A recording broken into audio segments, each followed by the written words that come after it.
The Throwback by Tom Sharpe. Read by Simon Callow. It could be said of Lockhart Flawse when he carried his bride, Jessica, née Sandicott, across the threshold of 12 Sandicott Crescent, East Bursley, Surrey, that he was entering into married life with as little preparedness for its hazards and happiness as he had entered the world at 7:05 on Monday the 6th of September, 1956, promptly killing his mother in the process. Since Miss Flawse had steadfastly refused to name his father, even on the stinging nettles that composed her deathbed, and had spent the hour of his delivery and her departure alternatively wailing and shouting, "Great Scott!" it had devolved upon his grandfather to name the infant Lockhart after the great Scott's biographer, and at some risk to his own reputation, to allow Lockhart to assume the surname Flawse for the time being. From that moment Lockhart had been allowed to assume nothing, not even a birth certificate. Old Mr. Flawse had seen to that.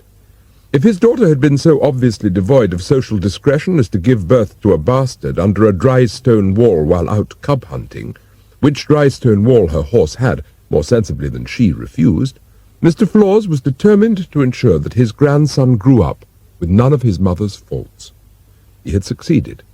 At 18, Lockhart knew as little about sex as his mother had known or cared about contraception.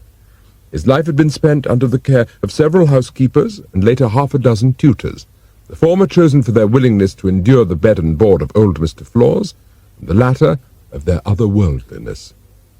It was largely a consequence of the departure of his latest and most desirable housekeeper that old Mr. Flawse was urged by his personal physician, Dr. McGrew, to take a holiday.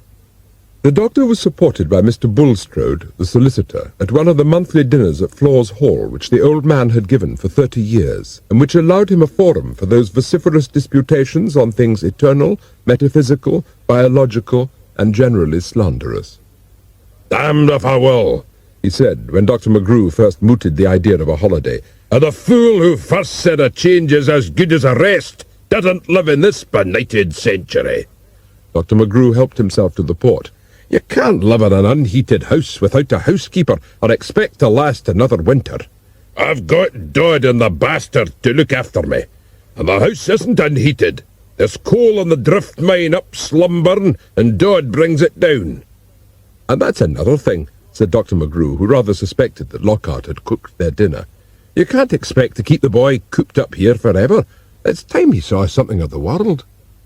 Mr. Flawse stared into the depths of the decanter and considered the proposition. There was something in what his friends advised, and besides, Lockhart was 18, and it was high time he got shot at the lad. "I'll leave the arrangements to you, Bulstrode," he said, as he finished his coffee and lit a blackened pipe, "and the bastard will go with me." The Ludlow Castle sailed down the Solent. Old Mr. Flawse dined in his stateroom, and it was Lockhart, dressed conspicuously in tails and white tie, which had once belonged to a larger uncle, who made his way up to the first-class dining saloon, and was conducted to a table at which sat Mrs. Sandicott and her daughter Jessica. For a moment, stunned by Jessica's beauty, he hesitated, then bowed and sat down. Lockhart Flawse had not fallen in love at first sight. He had plunged. One look at this tall, broad-shouldered young man who bowed, and Jessica knew she was in love. But if with the young couple it was love at first sight, with Mrs. Sandicott it was calculation at second. Lockhart's appearance in white tie and tails, and his general air of incoherent embarrassment, had a profound effect upon her, and when during the meal he managed to stammer that his grandfather was dining in their stateroom, Mrs. Sandicott's suburban soul thrilled to the sound. "Your stateroom?" she asked. "You did say your stateroom?" "Yes," mumbled Lockhart. You see, he's 90, and the journey from the Hall fatigued him." "The Hall," murmured Mrs. Sandicott, and looked significantly at her daughter. "At Flawse Hall," said Lockhart. "It's the family seat." "And your grandfather's really 90? Lockhart nodded. "It's amazing that such an elderly man should be taking a cruise at his time of life," continued Mrs. Sandicott. "Doesn't his poor wife miss him?" "I really don't know. My grandmother died in 1935, said Lockhart, and Mrs. Sandicott's hopes rose even higher. By the end of the meal she had winkled the story of Lockhart's life from him, and with each new piece of information Mrs. Sandicott's conviction grew that at long, long last she was on the brink of an opportunity too good to be missed. "What a very nice young man," she said. "Such charming manners, and so well brought up." Jessica said nothing. She did not want to spoil the savour of feelings by revealing them.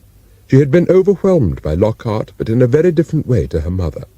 If Lockhart represented a social world to which Mrs. Sandicott aspired, to Jessica he was the very soul of romance, and romance was all in all to her. She had listened to his description of Flawse Hall on Flawse Fell, close under Flawse Rig, and had garnished each word with a new significance that came from the romantic novel with which she had filled the emptiness of her adolescence. It was an emptiness that amounted to vacuity. At 18, Jessica Sandicott was endowed with physical charms beyond her control, and an innocence of mind that was both the fault and despair of her mother. To be more precise, her innocence resulted from the late Mr. Sandicott's will, in which he had left all 12 houses in Sandicott Crescent to my darling daughter Jessica on her reaching the age of maturity. To his wife he bequeathed Sandicott and Partner, chartered accountants and tax consultants, of Wheedle Street in the City of London. But the late Mr. Sandicott's will had bequeathed more than these tangible assets. It had left Mrs. Sandicott with a sense of grievance, and the conviction that her husband's premature death at the age of 45 was proof positive that she had married no gentleman, the proof of his ungentlemanliness lying in his failure to depart this world at least 10 years earlier, when she was still at a reasonably remarriageable age, or, failing that, to have left her his entire fortune. From this misfortune Mrs. Sandicott had formed 2 resolutions. The first was that her next husband would be a very rich man, with a life expectancy of as few years as possible, and preferably with a terminal illness. The second, to see that Jessica reached the age of maturity as slowly as a religious education could delay. So far she had failed in her first objective, and only partly succeeded in her second. To protect her daughter from temptation, and to maintain her own financial income from the rents of the houses in Sandicott Crescent, Mrs. Sandicott had confined Jessica to her home and a correspondence course in typing. By the time Jessica reached 18, it was still impossible to say of her that she had reached the age of maturity.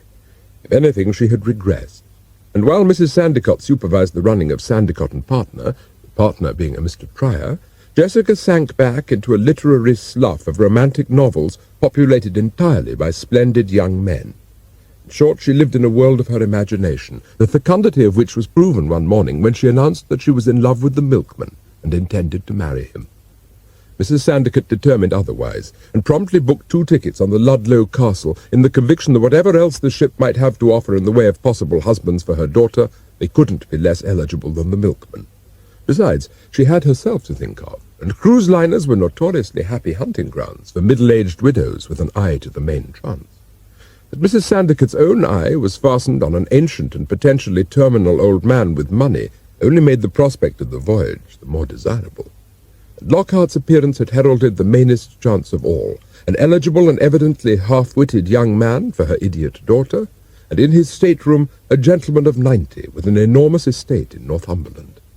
That night Mrs. Sandicott went to sleep, a cheerful woman. In the bunk above, Jessica sighed and murmured the magical words, "Lockhart Flawse of Flawse Hall, on Flawse Fell, close under Flawse Rig." It formed a litany of flaws to the religion of romance. On the boat deck, Lockhart leaned on the rail and stared out over the sea, his heart filled with feelings as turbulent as the white wake of the ship. He had met the most wonderful girl in the world, and for the very first time he realized that women were not simply unprepossessing creatures who cooked meals, swept floors, and having made beds, made strange noises in them late at night. There was more to them than that. But what that something more was, Lockhart could only guess. His knowledge of sex was limited to the discovery, made while gutting rabbits, that bucks had balls and does didn't. There appeared to be some connection between these anatomical differences that accounted for ladies having babies and men not. On one occasion he had attempted to explore the difference further by asking one of his tutors how Misriat begat Ludin in Genesis 10:13.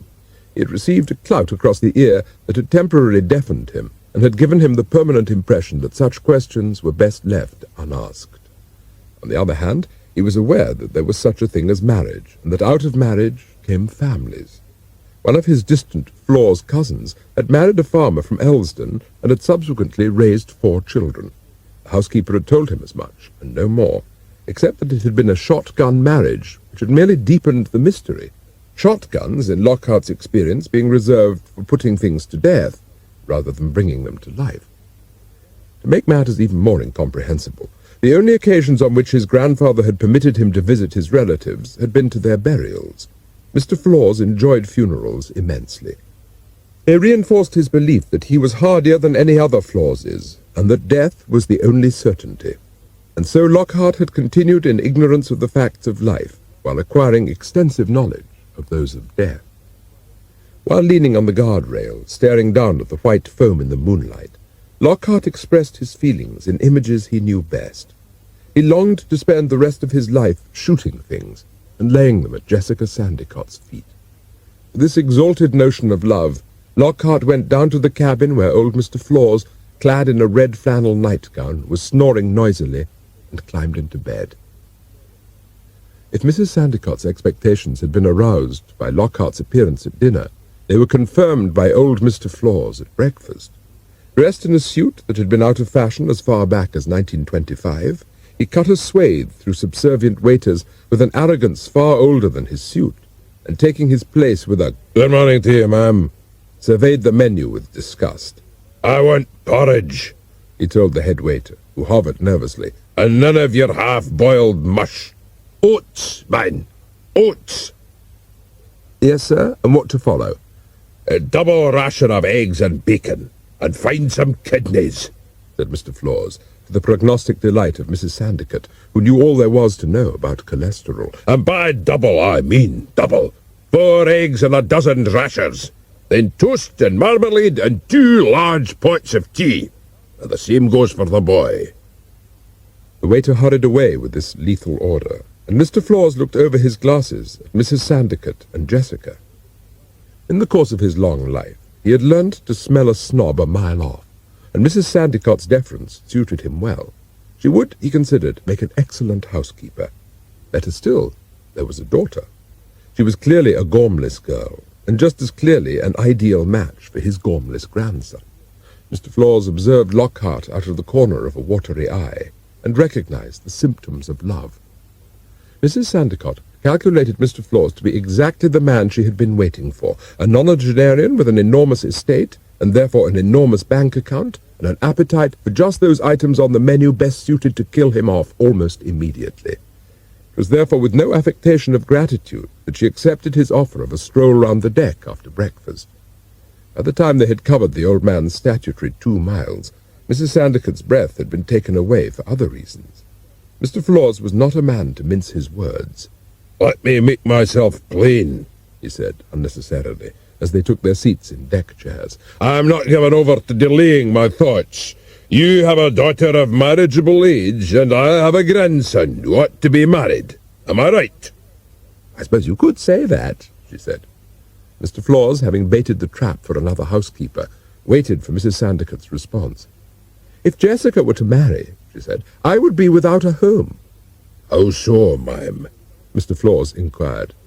"Because my poor dear late husband left all 12 houses in Sandicott Crescent, including our own, to our daughter, and I would never live with the young married couple." Mr. Flawse sympathized. "There is always Flawse Hall, ma'am. You would be very welcome there." "As what? A temporary guest? Or were you thinking of a more permanent arrangement? I would never consent to staying alone in a house with a man without there being some legal status to my being there." "Legal status, ma'am?" said Mr. Flawse. The bloody woman was proposing to him. "I think you know what I mean," said Mrs. Sandicott. Mr. Flawse said nothing. The ultimatum was too clear. "Mrs. Sandicott," he said with unaccustomed familiarity, "am I right in supposing that it would not come averse to you to change your name to Mrs. Flawse?" Mrs. Sandicott beamed her assent.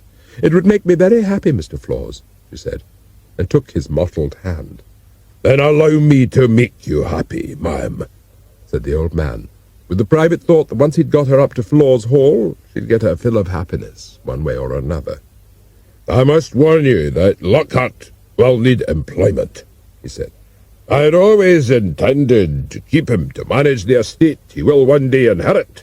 But if your daughter has 12 houses—" Mrs. Sandicott came to his rescue. "The houses are all let, and at rents fixed by the rent tribunal on long leases," she said. "But dear Lockhart could always join my late husband's accountancy firm." Mr. Flawse congratulated himself on his foresight. "Then that is settled," he said. "There remains simply the question of the wedding." "Weddings?" said Mrs. Sandicott, emphasizing the plural. "I see no reason why the captain shouldn't marry us," he said, finally. Mrs. Sandicott thrilled at the notion. It combined speed and no time for second thoughts with an eccentricity that was almost aristocratic. "Then I'll see the captain about it in the morning," said Mr. Flawse, and it was left to Mrs. Sandicott to break the news to the young couple. She found them on the boat deck whispering together. For a moment she stood and listened. What she heard was both reassuring and disturbing. "Oh, Lockhart. Oh, Jessica. You're so wonderful. So are you. Kiss me, darling." "Where?" said Lockhart. "Here," said Jessica, and offered him her lips. "There?" said Lockhart. "Are you sure? Isn't it a bit sticky?" "Oh, darling, you're so romantic," said Jessica. "You really are." Mrs. Sandicott emerged from the shadows and bore down on them. "That's quite enough of that," she said, as they staggered apart. "When you're married you can do whatever you like, but no daughter of mine is going to indulge in obscene acts on the boat deck of a liner. Besides, someone might see you." Jessica and Lockhart stared at her in amazement. It was Jessica who spoke first. "When we're married? You really did say that, Mummy?" "I said exactly that," said Mrs. Sandicott. She and Jessica left Lockhart standing bemused on the boat deck. He was going to get married to the most beautiful girl in the world. For a moment he looked round for a gun to fire to announce his happiness, but there was nothing. In the end he unhooked a lifebelt from the rail and hurled it high over the side into the water and gave a shout of joyful triumph. Then he too went down to his cabin, oblivious of the fact that he had just alerted the bridge to the presence of man overboard, and that in the wash of the liner the lifebelt bobbed frantically, and its warning beacon glowed. As the engines went full astern and a boat was lowered, Lockhart sat on the edge of his bunk, listening to his grandfather's instructions. He was to marry Jessica Sandicott. He was to live in Sandicott Crescent, East Pursley, and start work at Sandicott and Partner. "That's marvellous," he said when Mr. Flawse finished. "I couldn't have wished for anything better." "I could," said Mr. Flawse, struggling into his nightgown. "I've got to marry the bitch of a mother to get rid of you." And so it was, as the ship sailed towards the Cape of Good Hope, that Lockhart Flawse and Jessica Sandicott became Mr. and Mrs. Flawse, while Mrs. Sandicott achieved her long ambition of marrying a very rich old man with but a short time to live. Mr. Flawse, for his part, consoled himself with the thought that whatever disadvantages the ex-Mrs. Sandicott might display as a wife, he had rid himself once and for all of a bastard grandson, while acquiring a housekeeper who need never be paid, would never be able to give notice.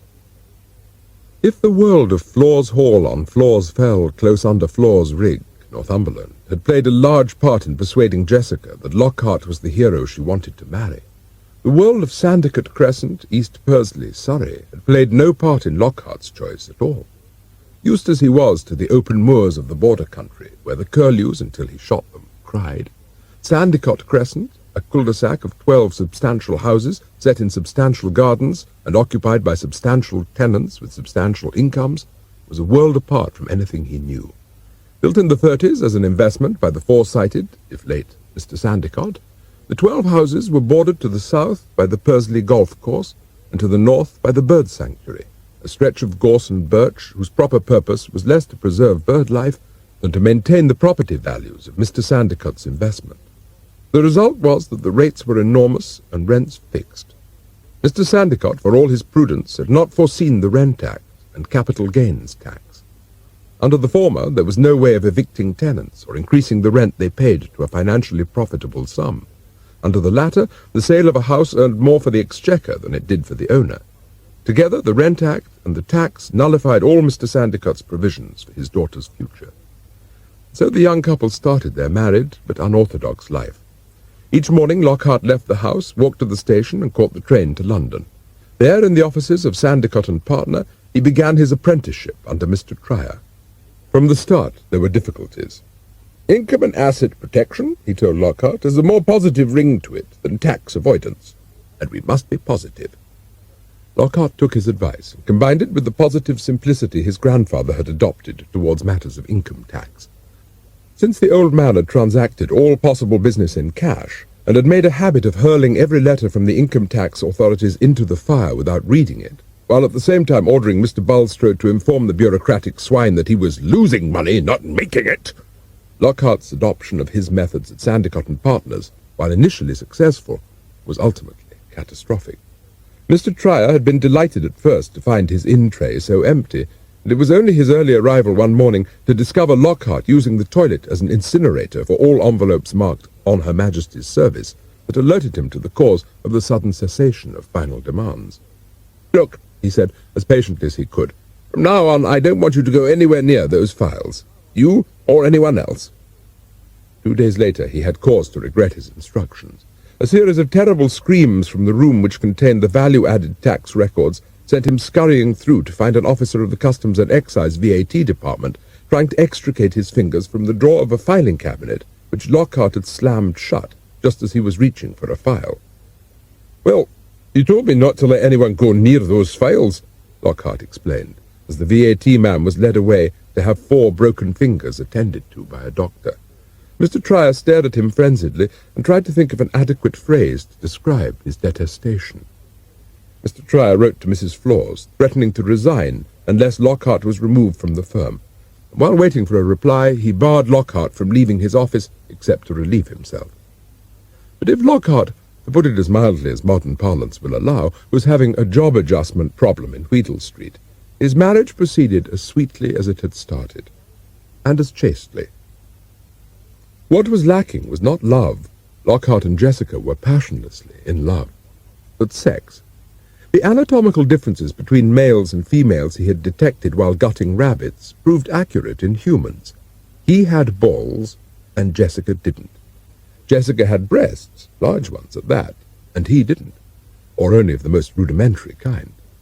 To further complicate matters, when they went to bed at night and lay in one another's arms, he had an erection, and Jessica didn't.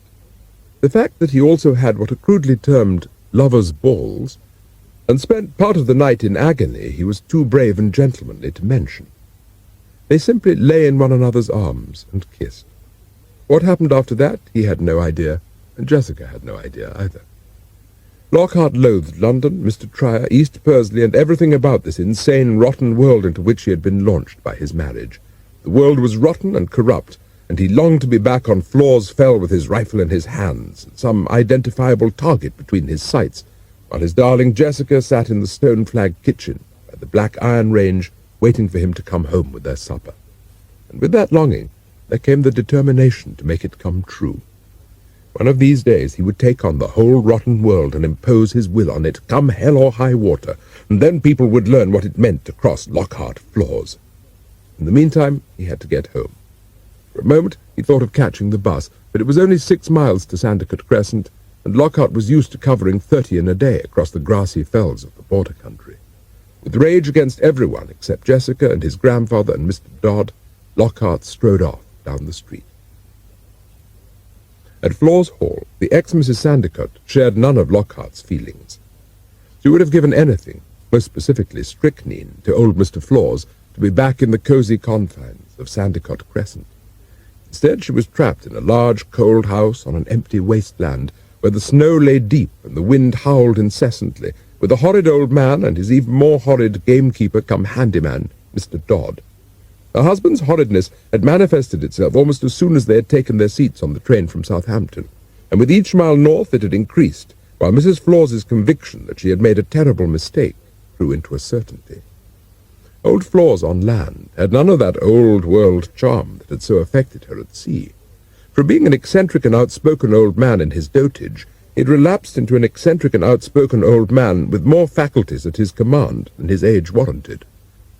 Porters scurried with their luggage, ticket collectors cringed, and even hardened taxi drivers, notorious for their rudeness when given an inadequate tip, held their tongues, while Mr. Flawse disputed the fare and grudgingly gave them an extra penny. Mrs. Flawse had been left speechless by his authority, which flaunted a disregard for every tenet of her suburban creed, and treated the world as his oyster. Since Mrs. Flawse had already been treated, almost literally, as his sexual oyster, to be prized open on their honeymoon, she should not have been surprised. It had been bad enough to discover on their first night that Mr. Flawse wore a red flannel nightgown with an odour all its own, and that he failed 3 times to distinguish between the wash-basin and the lavatory bowl. Mrs. Flawse had put these failings down to his age and deficient eyesight and smell. She had been similarly dismayed when he knelt by the bed and implored the good Lord to forgive him in advance the carnal excesses he was about to inflict upon this, the person of my wedded wife. Little suspecting what he had in mind, Mrs. Flawse found his prayer rather complimentary. It confirmed her belief that she was still at 56 an attractive woman, and that her husband was a deeply religious man. 10 minutes later she knew better. Whatever the good Lord might feel about the matter of forgiveness, Mrs. Flawse's feelings were implacable. She would never forgive or forget the old man's carnal excesses, and any notion that he was at all religious had gone by the board. Smelling like an old fox, Mr. Flawse had behaved like a young one, and had roamed about her body with as little discrimination between points of entry, or as she more delicately put it, her orifices, as he did between the wash-basin and the toilet, and with much the same intent. Feeling like a cross between a sexual colander and a cesspit, Mrs. Flawse had endured the ordeal by consoling herself that such goings-on must end abruptly in the old man having either a heart attack or a hernia. Mr. Flawse obliged her on neither count, and when she awoke the next morning, it was to find him sitting up, smoking a foul old pipe, and regarding her with undisguised relish. The rest of the voyage Mrs. Flawse had waddled the deck by day, and straddled the bed by night, in the dwindling hope that the wages of his sin would leave her shortly a rich and well-endowed widow. So she had travelled north with him, determined to see the ordeal out to the end, and not to be deterred by his behaviour. Whatever treasures in the way of old silver and fine furniture Flawse Hall might hold, without electricity it held only transitory attractions for Mrs. Flawse. No electricity meant presumably no central heating, and the single tap above the stone sink had signified only cold water. Mrs. Flawse decided that the time had come to strike. She sat down heavily in a large, high-backed leather chair beside a fire and glared at him. "The very idea of bringing me here and expecting me to live in a house without electricity or hot water or any mod cons," she began stridently, as the old man bent to light a spill from the fire. Mr. Flawse turned his face towards her, and she saw it was suffused with rage. "Woman," he said, with a soft and steely emphasis, "you'll learn never to address me in that tone of voice again." He straightened up. Mrs. Flawse was not to be cowed. "And you'll learn never to call me woman again," she said defiantly, "and don't think that you can bully me because you can't. It's perfectly simple. We need not argue about it. We can install an electrical generator. You'll find it will make a tremendous improvement to your life." Mr. Flawse shook his head. "I have lived without it for 90 years, and I'll die without it." "I shouldn't be at all surprised," said Mrs. Flawse, "but I see no reason why you should take me with you. I'm used to hot water and my home comforts." "I'll have no modern contraption." They wrangled on until it was time for dinner, and in the kitchen Mr. Dodd listened with an interested ear while he stirred the stewed mutton in the pot. "The old devil's bitten off a sight more than his teeth at his head to chew," he thought to himself, and tossed a bone to his old collie by the door. "And if the mither's so rigid, what's the lassie like?" With this on his mind, he moved about the kitchen, which had seen so many centuries of Flawse womenfolk come and go, and where the smells of those centuries which Lockhart pined for still clung. Mr. Dodd had no nose for them, that musk of unwashed humanity, of old boots and dirty socks, wet dogs and mangy cats, of soap and polish, fresh milk and warm blood, baked bread and hung pheasant. All those necessities of the harsh life the Flawses had led since the house was first built. He was part of that musk, and shared its ancestry. But now there was a new ingredient come to the house, and one he had no mind to like. Nor after a glum dinner had Mr. Flawse, when he and Mrs. Flawse retired to a cold bedroom and a feather bed redolent of damp and too recently plucked chicken. Outside the wind whistled in the chimneys, and from the kitchen there came the faint wail of Mr. Dodd's Northumbrian pipes as he played Edward, Edward. It seemed an appropriate ballad for the evil hour. Upstairs Mr. Flawse knelt by the bed. "Oh, Lord," he began, only to be interrupted by his wife. "You're not coming near me until we first come to an understanding. I didn't marry you to catch my death of pneumonia." Mr. Flawse lumbered to his feet. "And I didn't marry you," he thundered, "to have my household arrangements dictated to me by a chit of a woman." "I am not a shit of a woman," she snapped back. "I happen to be a respectable—" "Respectable, are you? And what sort of respectable woman is it that marries an old man for his money?" "Money?" said Mrs. Flawse, alarmed at this fresh evidence that the old fool wasn't such an old fool after all. "Who said anything about money?" "I did," roared Mr. Flawse. "You proposed and I disposed, that if you were one moment that I didn't know what you were after, you'd sadly misguided. Well, you have made your bed. Now you must lie on it." "Not with you," said Mrs. Flawse. "I'd rather die." Mr. Flawse hurled the poker into the grate and went to the door. "You'll live to do the day you said that, ma'am," he muttered malevolently, and left. Next morning, after a fitful night, Mrs. Flawse came downstairs to find the old man closeted in his sanctum. Outside in the yard, the grey products of Mr. Flawse's experiments in canine eugenics lolled about in the wintry sunshine. Avoiding them by going out of the kitchen door, Mrs. Flawse made her way round the garden. In one corner there was a gazebo, a little belvedere of flint and seashells embedded in cement with a tiny Gothic window paned with coloured glass. Mrs. Flawse climbed the steps to the door, found it unlocked, and went inside to discover the first signs of comfort at the hall. Mrs. Flawse seated herself there and wondered again at the strangeness of the family into which she had so unwisely married. She was just trying to think of some way of making her own departure, when the tall, gaunt figure of her husband emerged from the kitchen garden and made its way between the rockeries and miniature trees to the gazebo. Mrs. Flawse steeled herself for this encounter. "May I come in?" he asked. "I suppose so," said Mrs. Flawse. The old man bowed his head. He, too, had spent a wakeful night, wrestling with his conscience and losing, hands down.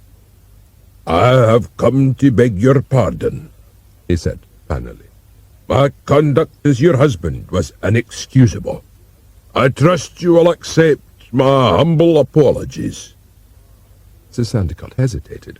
Her former marriage had not disposed her to forfeit her right to grievance too easily. There were advantages to be gained from it, among them power. "You accuse me of marrying you for your money. Now that I won't take from anyone." "Quite so, ma'am." "I married you because you were old and lonely and needed someone to look after you. The thought of money never entered my head." "Quite so," said Mr. Flawse, accepting these personally insulting attributes with some difficulty. "As you say, I am old and lonely, and I need someone to look after me." "And I can't be expected to look after anyone with the present lack of amenities in the house. I want electricity and hot baths and television and central heating, if I am to stay here." Mr. Flawse nodded sadly. That it should have come to this. "You shall have them, ma'am," he said. "You shall have them.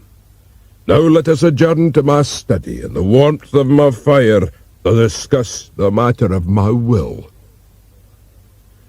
"I will be frank with you," said Mr. Flawse. "My grandson, your son-in-law, Lockhart, is a bastard, the product of an illicit union between my late daughter and person or persons unknown, and I have made it my life's work to determine, firstly, his paternal ancestry, and secondly, to eradicate those propensities to which, by virtue of his being partly a Flawse, I have access." While he stared into the depths of the fire, as into hell itself, Mrs. Flawse contented herself with the realization that Lockhart's illegitimacy was one more arrow to the bow of her domestic power. The old fool would suffer for the admission. Mrs. Flawse had garnered a fresh grievance. "When I think that my Jessica is married to an illegitimate man, I must say I find your behaviour inexcusable and dishonourable. I do indeed," she said, taking advantage of Mr. Flawse's mood of submission. "If I had known, I would never have given consent to the marriage." Mr. Flawse nodded humbly. "You must forgive me," he said. but needs must when the devil drives, and your daughter's saintliness will dilute the evil of Lockhart's paternal line. I sincerely hope so, said Mrs. Flawse. And talking about inheritance, I believe you mentioned remaking your will. And so from things theoretical, they moved to practicalities. I will send for my solicitor, Mr. Bulstrode, and have him draw up the new will. You will be the beneficiary, ma'am. Mrs. Flawse smiled contentedly. She foresaw a comfortable future. And in the meantime you will see to it that the hall is modernized, she said. And again Mr. Flawse nodded. In that case I shall stay, said Mrs. Flawse, graciously. This time there was the flicker of a smile on Mr. Flawse's face, but it died instantly. There was no point in giving his game away. He would buy time by affecting submission.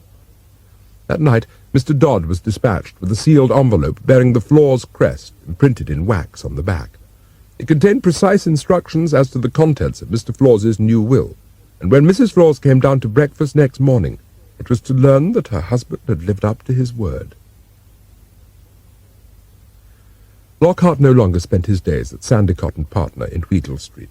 Mr. Trier paid Lockhart his full salary, plus a bonus, to stay away from the office before he brought ruin to the business by killing a tax inspector.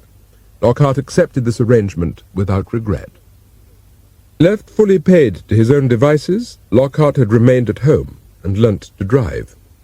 It will help to kill the time, he told Jessica, and had promptly done his best to kill 2 driving instructors and a great many other road users.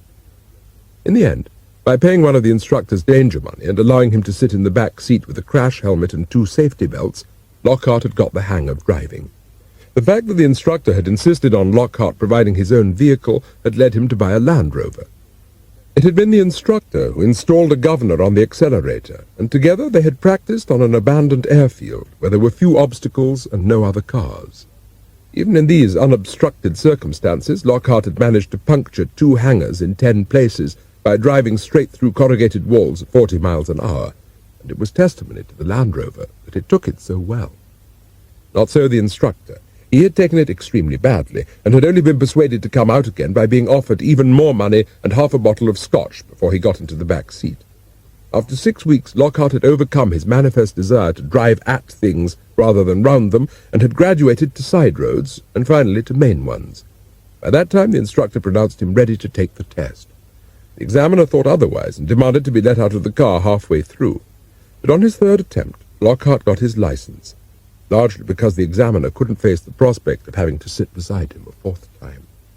Mr. Flawse's letter summoning the couple to Flawse Hall to hear the contents of his will therefore came at an opportune moment.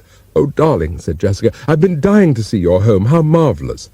"It rather sounds as if grandfather were dying, anyway," said Lockhart, studying the letter. "Why does he want to read his will now?" "He probably just wants you to know how generous he's going to be," said Jessica, who always managed to put a nice interpretation on the nastiest actions. Lockhart didn't. "You don't know Grandpa," he said. When they breasted the rise of Tombstone Law and looked across the valley at the hall, it was ablaze with lights in every window. "Oh, how beautiful," said Jessica. "Let's stop here for a moment. I want to savor it so." She got out and gazed ecstatically at the house.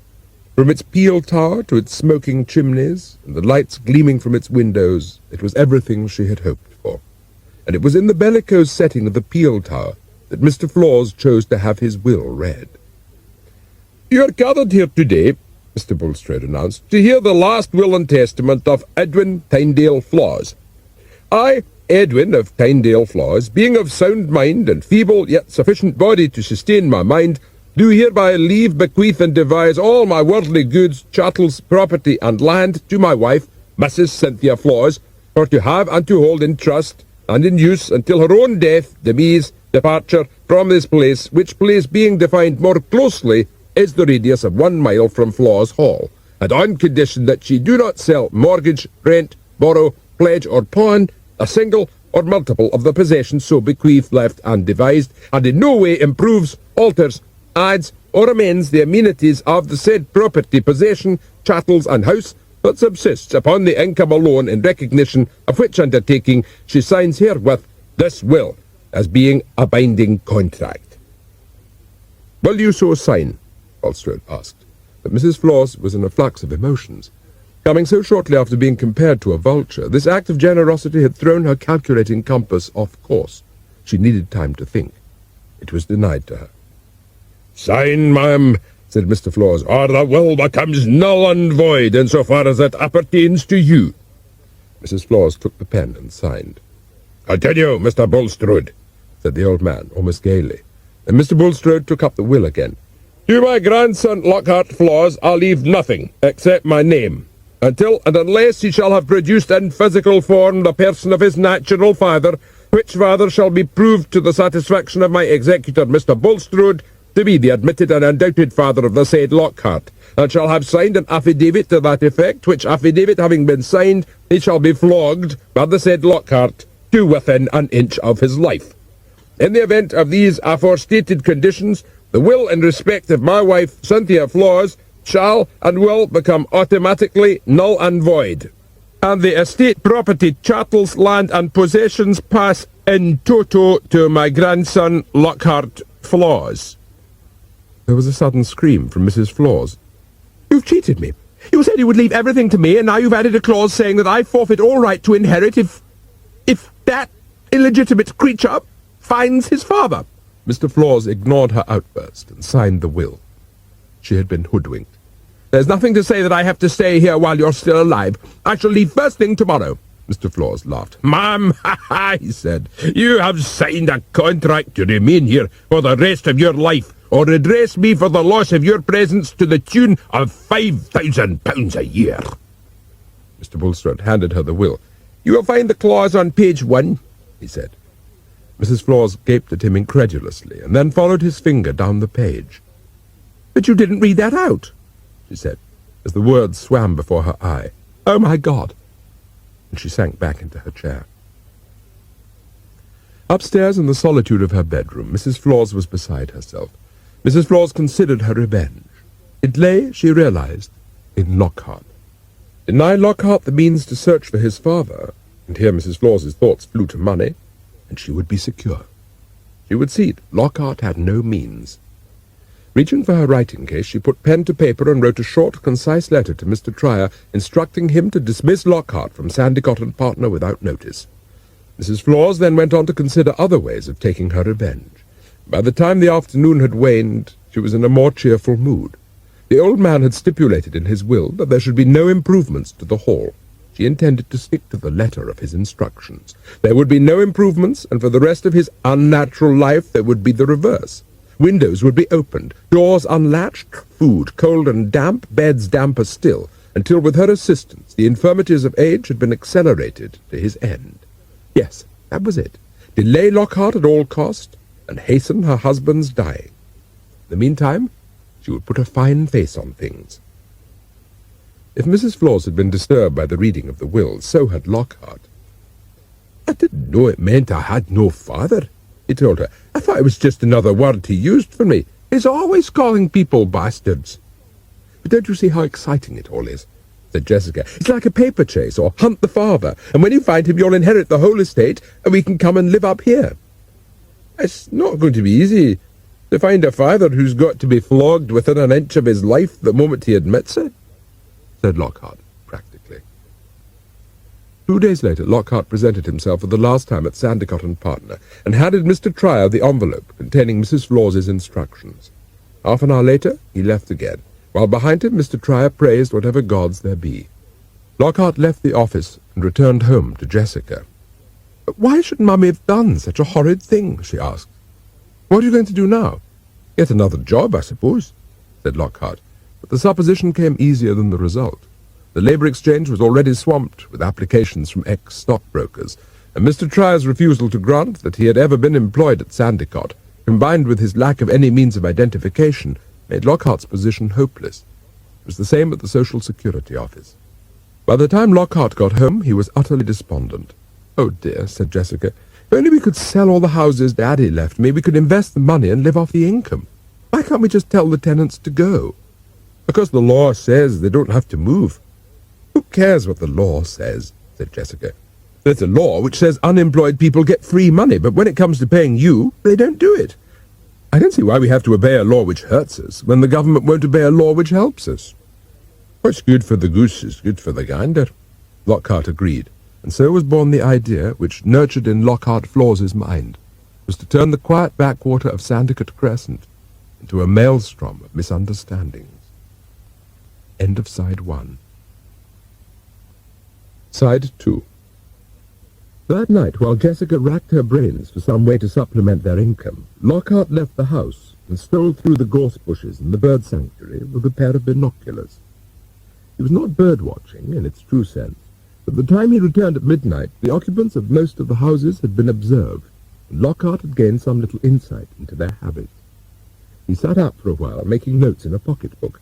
It was carefully indexed, and under P he put Pettigrew, man and wife aged 50.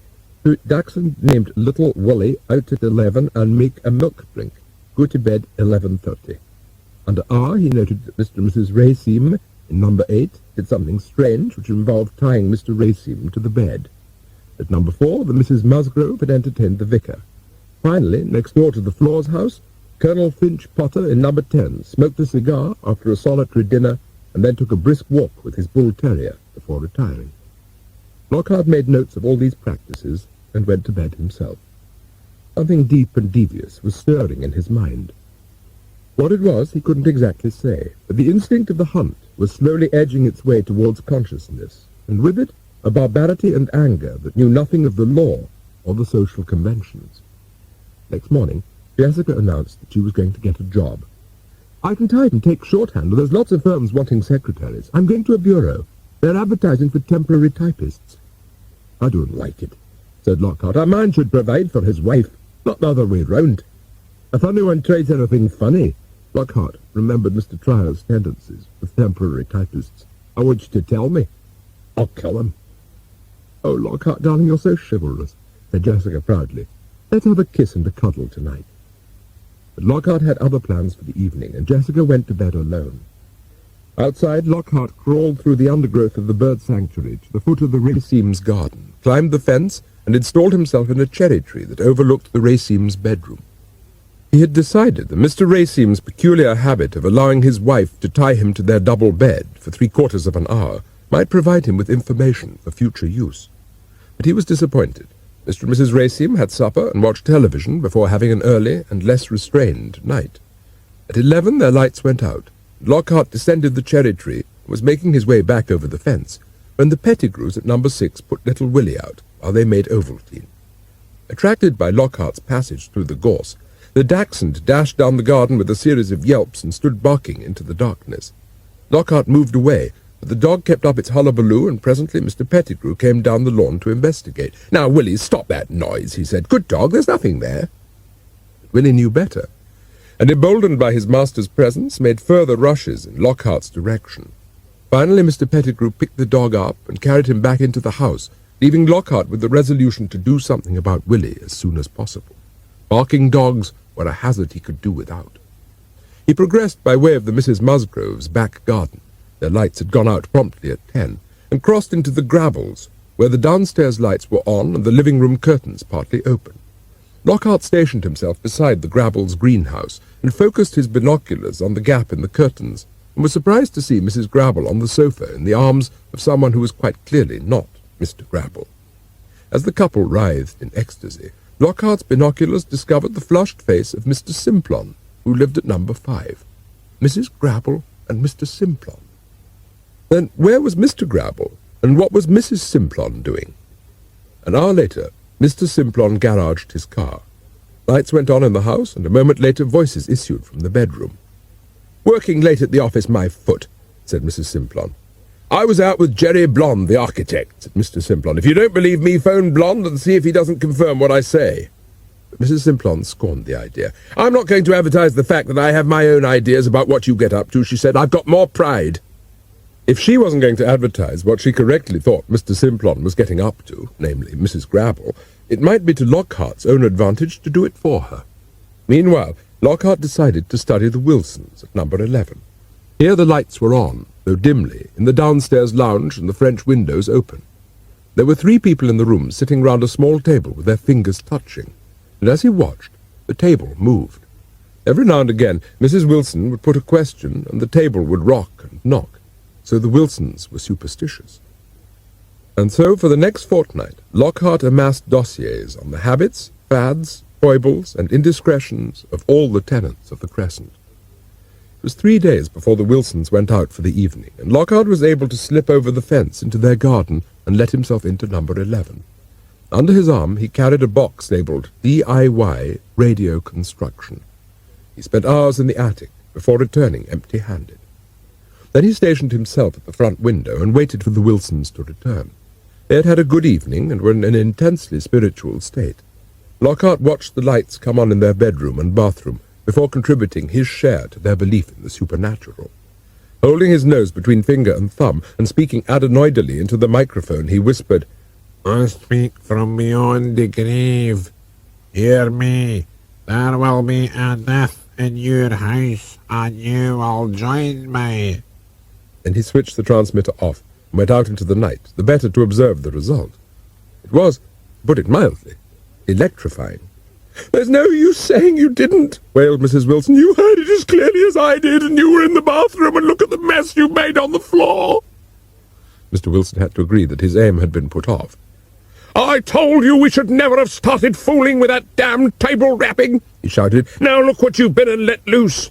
"That's right, blame me," screamed Mrs. Wilson, "and don't hog all the brandy. I want some."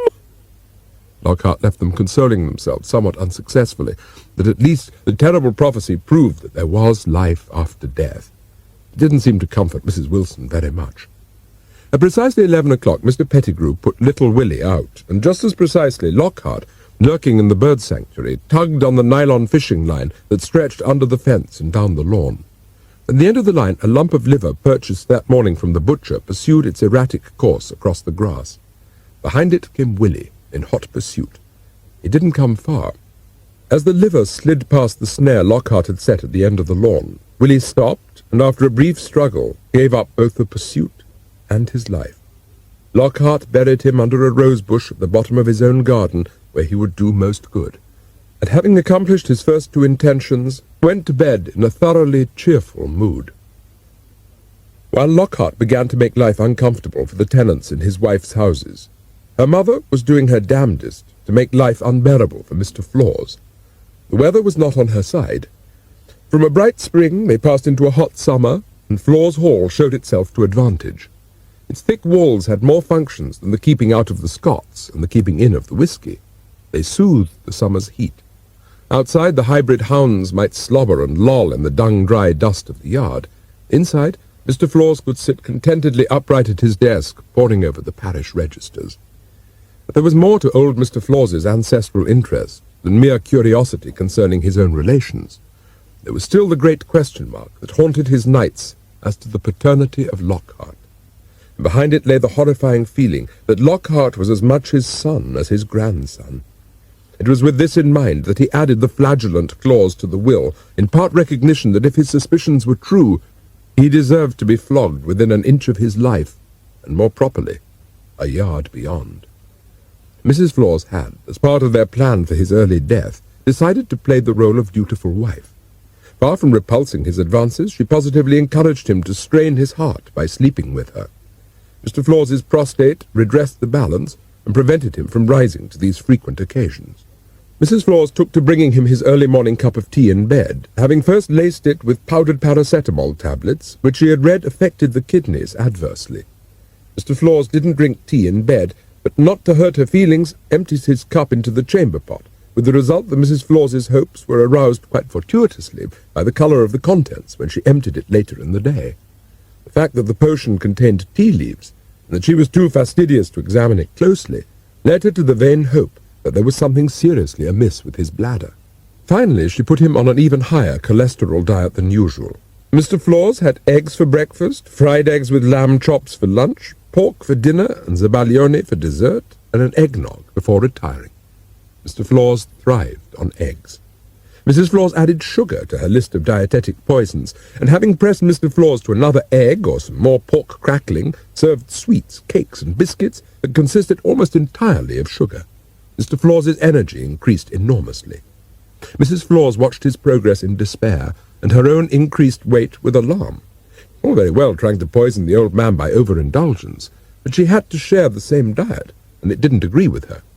Finally, in a last desperate effort, she encouraged him to hit the port bottle. Mr. Flawse followed her advice cheerfully and felt all the better for it. Mrs. Flawse fortified the port decanter with brandy, and Mr. Flawse, whose nose for a fine wine was acute, recognized the addition and congratulated her on her ingenuity. "Gives it more body," he declared. "I wonder I hadn't thought of it before. Definitely more body." Mrs. Flawse silently cursed, but had to agree. Port with more than its normal quota of brandy did have more body. On the other hand, so did she, and her dresses were beginning to look as though they belonged to another woman. Mr. Flawse found her greater girth a source of amusement, and made uncalled-for remarks to Mr. Dodd about breasts, bottoms, and bitches being all the better for bed when broad. All the while, Mrs. Flawse was conscious that Mr. Dodd kept his uncast eye upon her. She found it unnerving, and Mr. Dodd's collie had a nasty habit of snarling whenever she passed too close. "I wish you'd keep the creature out of the kitchen," she told Mr. Dodd irritably. "And me with her, I dare say," said Mr. Dodd. "You'd be hard put to it to keep yourself warm without my going down the drift mine for coal. If you dinna want me in the kitchen, you'll have to go and do it yourself." Mrs. Flawse had no intention of going down the drift mine to dig coal, and said so. "Then the dog stays," said Mr. Dodd. Mrs. Flawse promised herself to see that the collie didn't, but Mr. Dodd's habit of feeding the beast himself prevented her from putting ground glass in the dog's food. All in all, it was a trying summer for Mrs. Flawse, and she found herself uncharacteristically yearning for the bleak winter ahead. She would have more opportunity for making things uncomfortable at the Hall. Lockhart had already succeeded at Sandycote Crescent, having dispatched little Willie, the Pettigrew's dachshund, to that afterlife about which the Wilsons now had no doubts. He was able to move more easily about the gardens on his solitary expeditions. Mr. Grabble, whose wife he had seen in Mr. Simplon's arms, was the European manager for a firm of electronics engineers and regularly went abroad. It was during his absences that Mrs. Grabble and Mr. Simplon kept what Lockhart called their trysts. Further investigation revealed that Mr. Grabble had left an emergency number in Amsterdam where he could always be reached should need arise.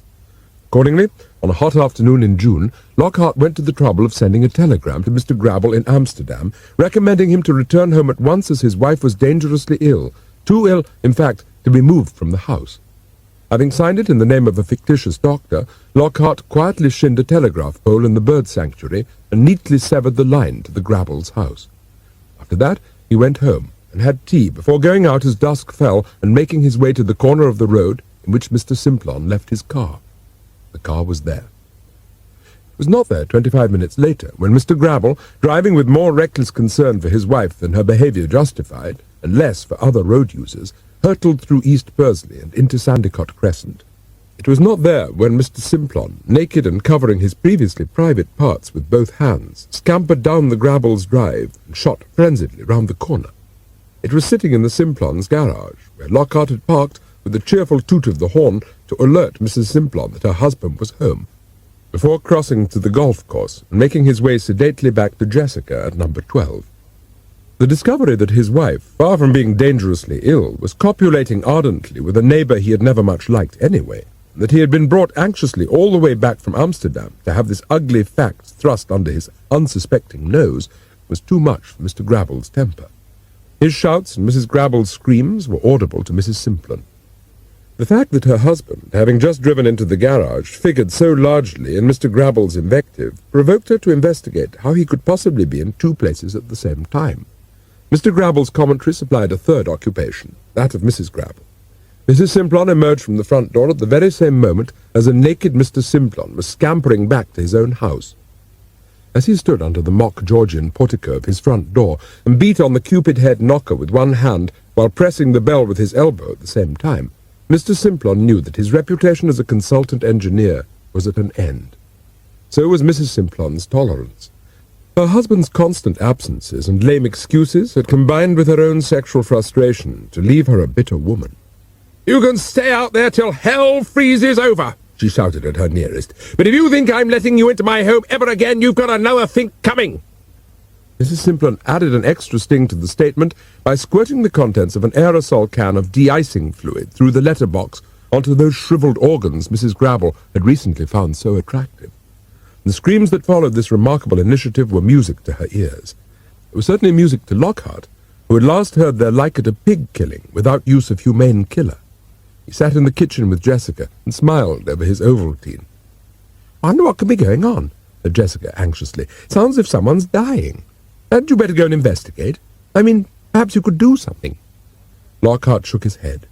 "Strong fences make good neighbours," he said complacently, a maxim that was in some dispute at the far end of the crescent. There Mr. Simplon's screams, and Mr. Grabble's denunciations, and Mrs. Grabble's absurd denials had been joined by the siren of a police car. The Pettigrews, already in communication with the police following the loss of little Willie, had phoned again. This time the police took their complaint more seriously, and had taken Mr. Simplon into custody for indecent exposure. A charge Mr. Simplon, who had been playing the garden sprinkler rather erratically on his inflamed penis when they arrived, was incapable of finding words to deny. With his going, Sandicott Crescent resumed its interrupted routine. Lockhart went into his garage and promised the Wilsons next door an imminent death to such effect that their lights remained on all night. All in all, he thought, as he climbed into bed beside his radiant angel, Jessica, it had been a most rewarding and informative day, and if he could keep the impetus of his campaign up, the for sale boards would shortly be in evidence in Sandicott Crescent. It was Jessica, returning from her work as a temporary typist next day, who brought a further development. "You'll never guess who lives in Green End," she said excitedly. "Genevieve Goldring." "Never heard of her," said Lockhart, swishing the air with a riding crop he had constructed out of a length of garden hose, thonged at the end with leather strips. "You must have," said Jessica. "She's just the most wonderful writer there ever was. And you know what? Patsy's going to let me go and work over there in her place tomorrow. I'm so excited. I can't wait."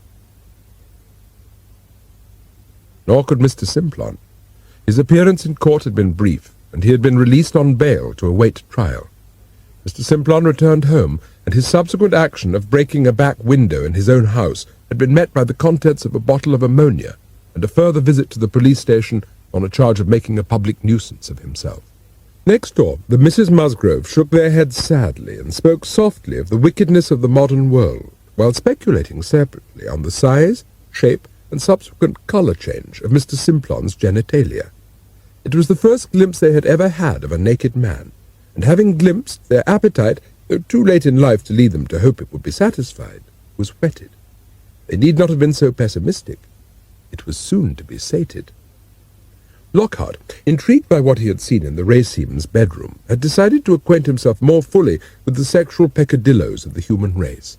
And while Jessica went joyfully off next day to her rendezvous with literary fame in Miss Genevieve Goldring's garden hut, Lockhart took the train to London, spent several hours in Soho, leafing through magazines, and returned with a catalogue from a sex shop.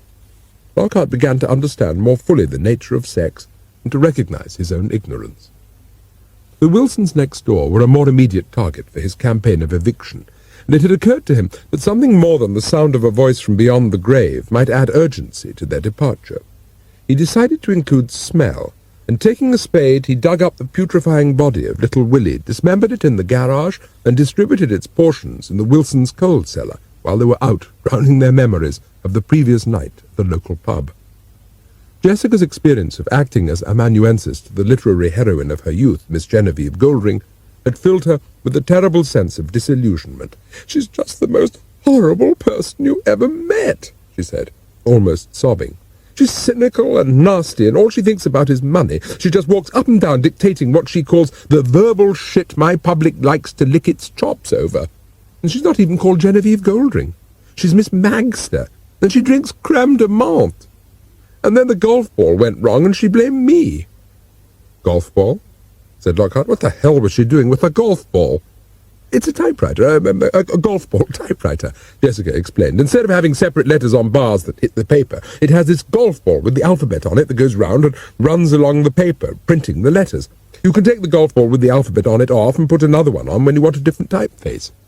"You can? That's interesting. So if you took the golf ball off her typewriter and brought it home, you could put it on your own typewriter and it would look exactly the same. The stuff you wrote, I mean." "Well, you couldn't do it with an ordinary typewriter," said Jessica, "but if you had the same sort as hers, nobody could tell the difference. Anyway, she was just beastly, and I hate her."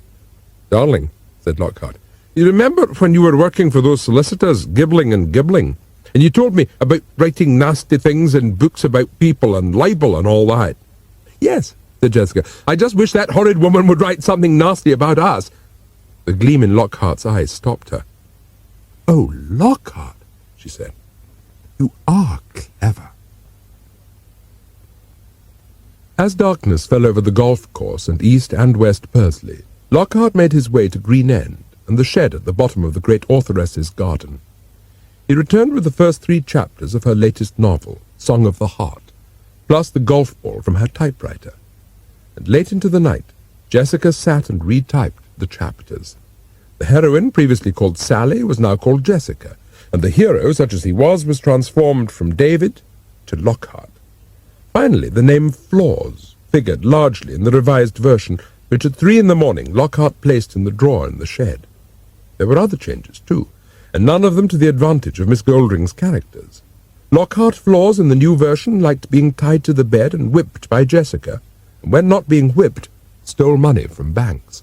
All told, Song of the Heart had ingredients added that were extraordinarily libelous.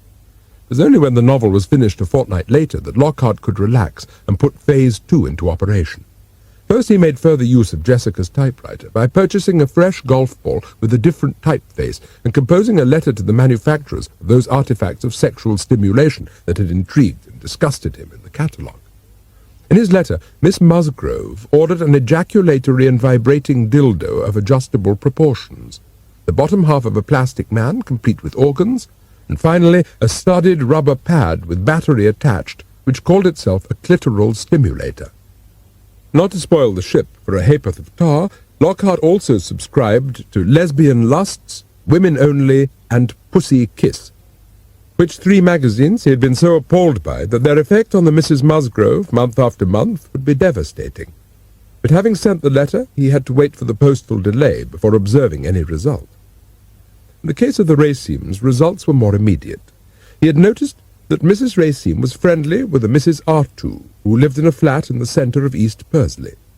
And so on Wednesday night, Lockhart waited in the bird sanctuary with a stopwatch, and gave Mrs. Raceme 10 minutes in which to attach her husband to the bed with the leather straps they seemed to favour, before going to the phone box on the corner and dialing the Raceme number. Mrs. Raceme took the call. "Can you come at once?" Lockhart said, through a handkerchief. "Mrs. Arto has had a stroke and is asking for you." He emerged from the phone box in time to see the Raceme Saab shoot out of the drive.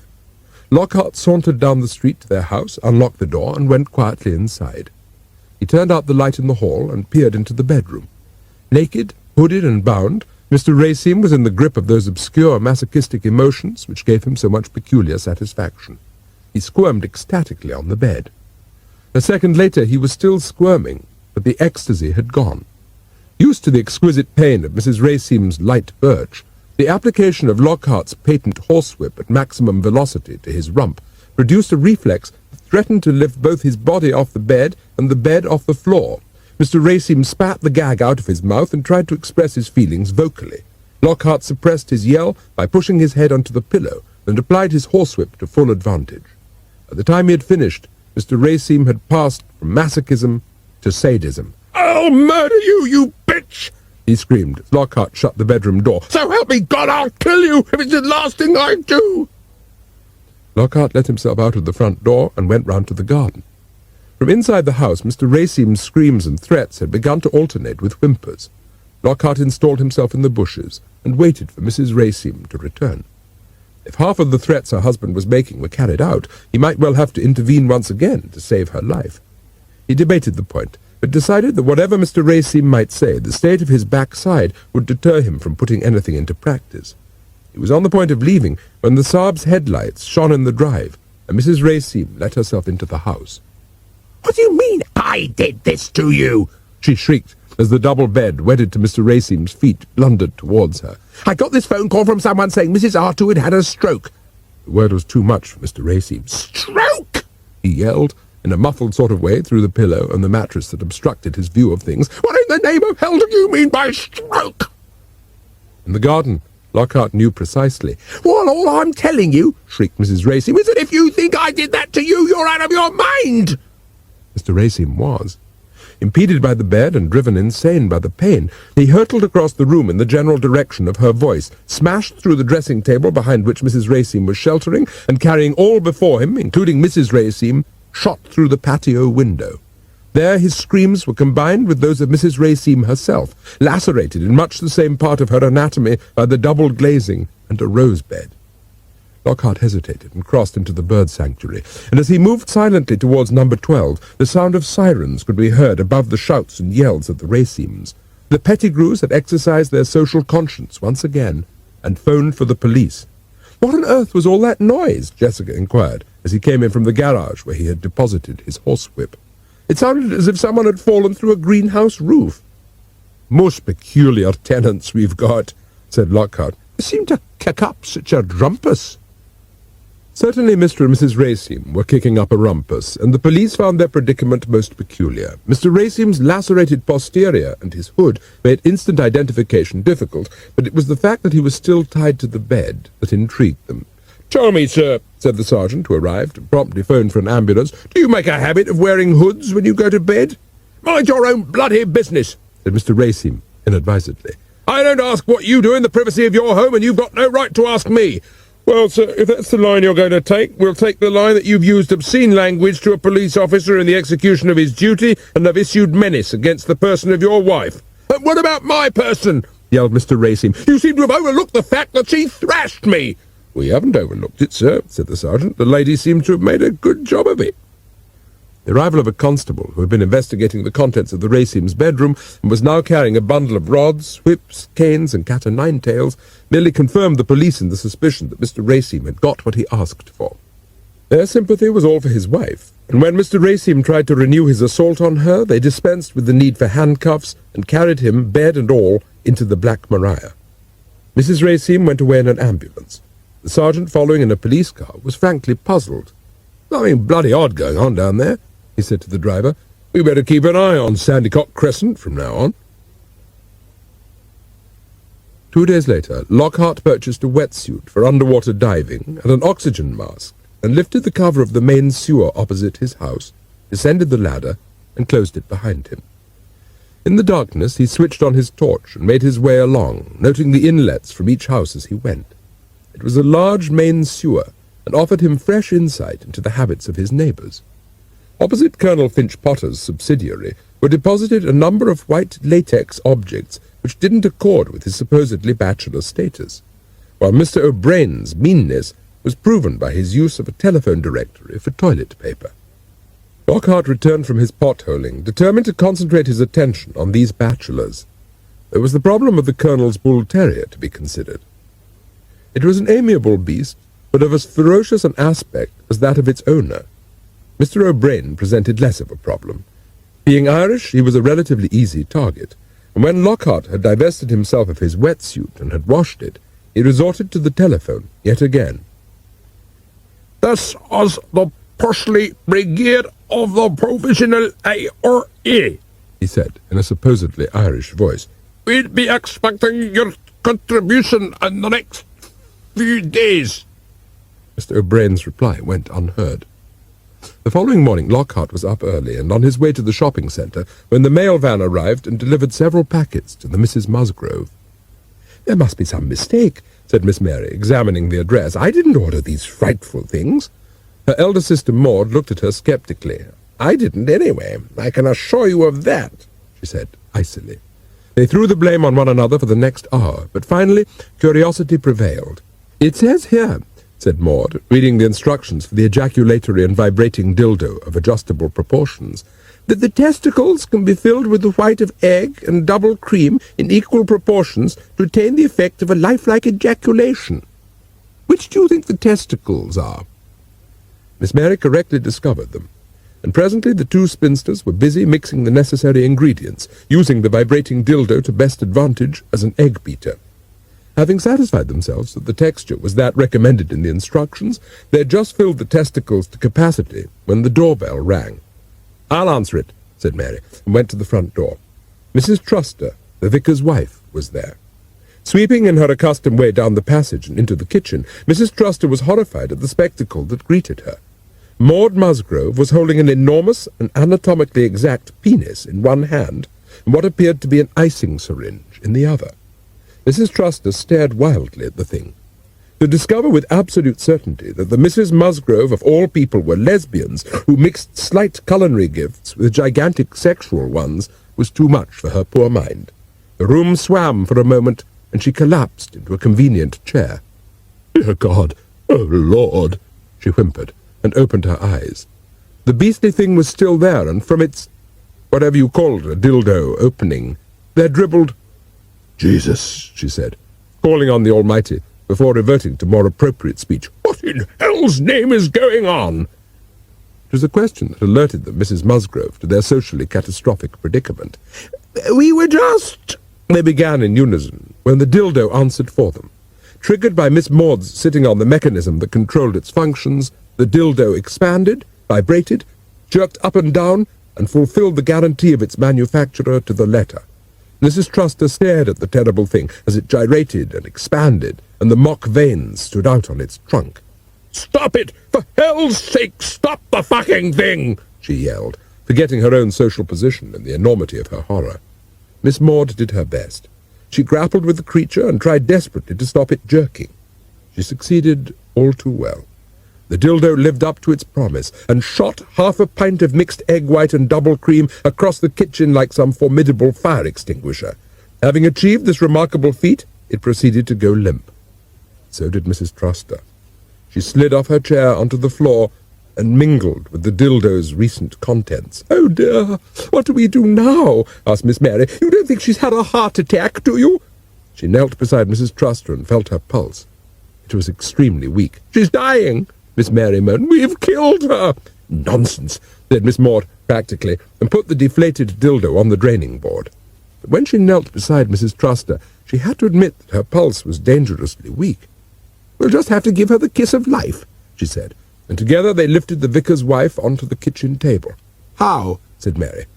"Like this," said Maud, who had attended a first-aid course, and applied her knowledge and her mouth to the resuscitation of Mrs. Truster. It was immediately successful.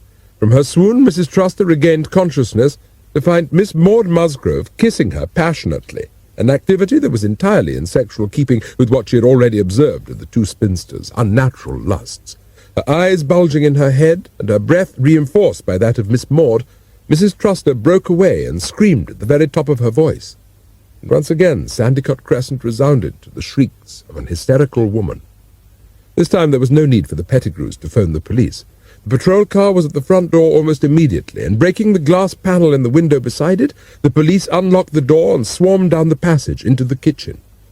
Mrs. Truster was still shrieking and crouching in the far corner, and on the draining board beside her, motivated a second time by Miss Maud slumping into the chair on which its mechanism stood, slowly swelling and oozing, was the dreadful dildo. "Don't let them come anywhere near me with that thing!" screamed Mrs. Truster. "They tried to... Oh, God! And she was kissing me, and..." "If you wouldn't mind just stepping this way," said the sergeant, the Mrs. Musgrove in the kitchen. "But can't we put that—" "The constable will take that and any other evidence he finds into possession," said the sergeant. "Just put your coats on and come quietly. A policewoman will come for your nightclothes, etc." And following in the footsteps of Mr. Simplon and Mr. and Mrs. Racine, the Mrs. Musgrove were taken to the police car and driven off at high speed to be charged.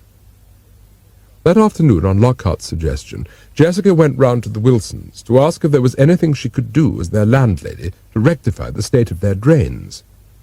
"There's a very nasty smell," she said to the wild-eyed Mrs. Wilson. "It's really most offensive." "Smell? Drains?" said Mrs. Wilson, who hadn't considered this practical reason for the stench of death in the house. "I'll ask my husband to come over," Jessica said, "and see if it isn't the drains. He's very practical." Lockhart arrived 10 minutes later with 200 yards of plastic piping and proceeded to investigate the drainage system with a thoroughness that was entirely reassuring. His conversation wasn't. Lapsing into his broadest Northumbrian as he worked, he spoke of ghosties and ghouls, and things that went bump in the night. "I had the gift of second sight," he told a gibbering Mrs. Wilson. "'Twas given me as my birthright.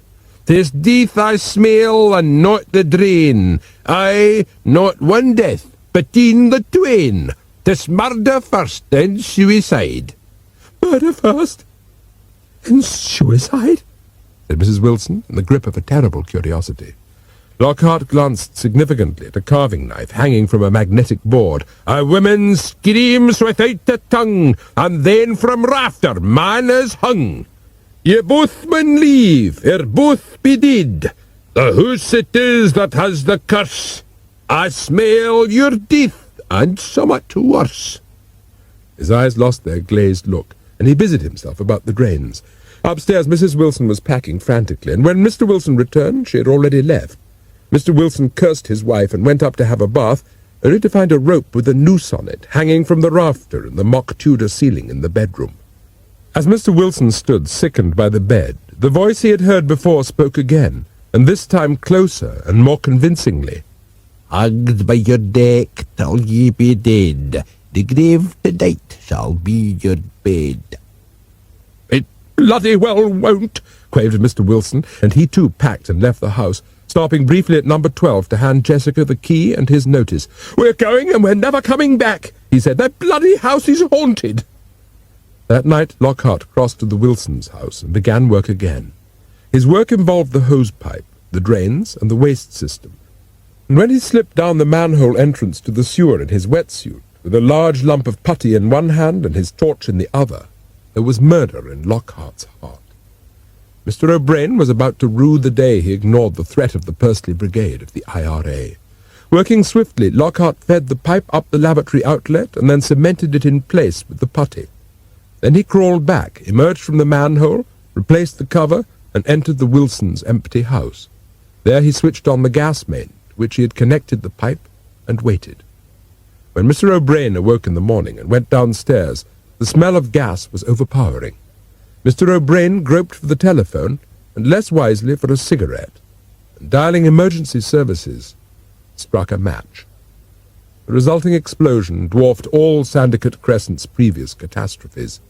A ball of fire enveloped Mr. O'Brien, billowed through the kitchen, blew out both front and back door and every downstairs window.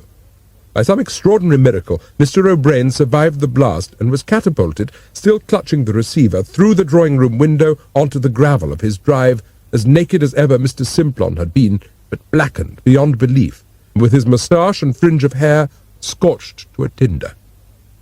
Lockhart left his activities at that for the time being. The Crescent was swarming with police who had even invaded the bird sanctuary in search of hidden caches of IRA arms. Besides, he had other things to think about. A telegram had arrived from Mr. Dodd. It was quite simple, and with that economy of expression that was typical of the man. "Come, Dodd." Lockhart went, leaving a tearful Jessica with the promise that he would be back soon. Mr. Dodd motioned to a three-legged milking stool. "It's the old bitch," he said, not bothering with preliminaries. "She set herself to kill the man." "Kill grandfather?" said Lockhart, recognizing the man for what he was. Mr. Dodd always called Mr. Flawse the man. "Aye, first she overfeeds him, then she waters his drink with brandy, and now she's taken to dampen his bed." "But why should she want to kill him?" said Lockhart. "So she'll inherit before you find your father," said Mr. Dodd. "Well, what good will that do her? Even after grandfather dies, I've only to find my father and she loses her inheritance." "True," said Mr. Dodd. "But who's to say you'll find him?" "You'll have the deal's own job getting her out the place once the man dies and you've no father to your name. She'll get the litigation, and you've no money to fight her with." "I will have," said Lockhart grimly. "I'll have it by then." "But then's too late, man," said Mr. Dodd. "You must do something now." They sat in silence and considered possibilities. They were none of them nice. "What if we tell grandfather?" said Lockhart, but Mr. Dodd shook his head. "He's all consumed with guilt, and fit to die," he said. "Guilt?" said Lockhart. "What guilt?" Mr. Dodd gave him a quizzical look and said nothing. "There's surely something we can do," Lockhart said after a long silence. "My mind's been running to accidents," said Mr. Dodd, looking across at the top of the Peel Tower. "It's been known to happen." Lockhart refused. "She's family," he said. I wouldn't want to kill my wife's mother before I had to. Mr. Dodd nodded. He approved the sentiment. Having so little family himself, he treasured what he had. I'll tell her the story of Elston Tree, Lockhart said, finally. She'll think twice about hurrying grandfather to his grave after that. Dinner that night was a sombre affair. Mr. Flawse was in a guilty mood, and the sudden arrival of Lockhart had enhanced it. Mrs. Flawse was effusively welcoming, but her welcome died in the glower of Lockhart's scowl. It was only after dinner, when Mr. Flawse had retired to his study, that Lockhart spoke to his mother-in-law. You'll take a walk with me, he said, as she dried her hands at the sink. A walk? Said Mrs. Flawse, and found her arm gripped above the elbow. Aye, a walk, said Lockhart, and propelled her into the dusk and across the yard to the peel tower. Inside it was dark and gloomy. Lockhart shut the great door and bolted it, and then lit a candle.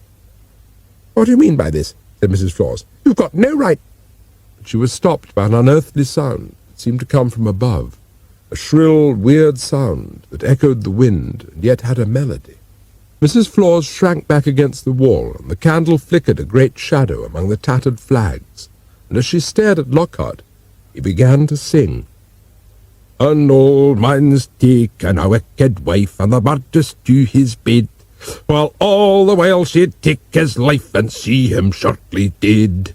The grave's a place we all must gan when time is rolled away, but finish the deed you've just begun, and you shall rue the day. Tak heed, and keep your head, for I, your daughter, dote, and would not want her mother dead because I slit your throat. So warm your husband's bed aright, and see the sheets are dry, or else I'll seek ye out the night, wherever ye may hie. And I would die to see thee die, should any harm befall the Flawse who heard my birthday cry beneath a dry stone wall.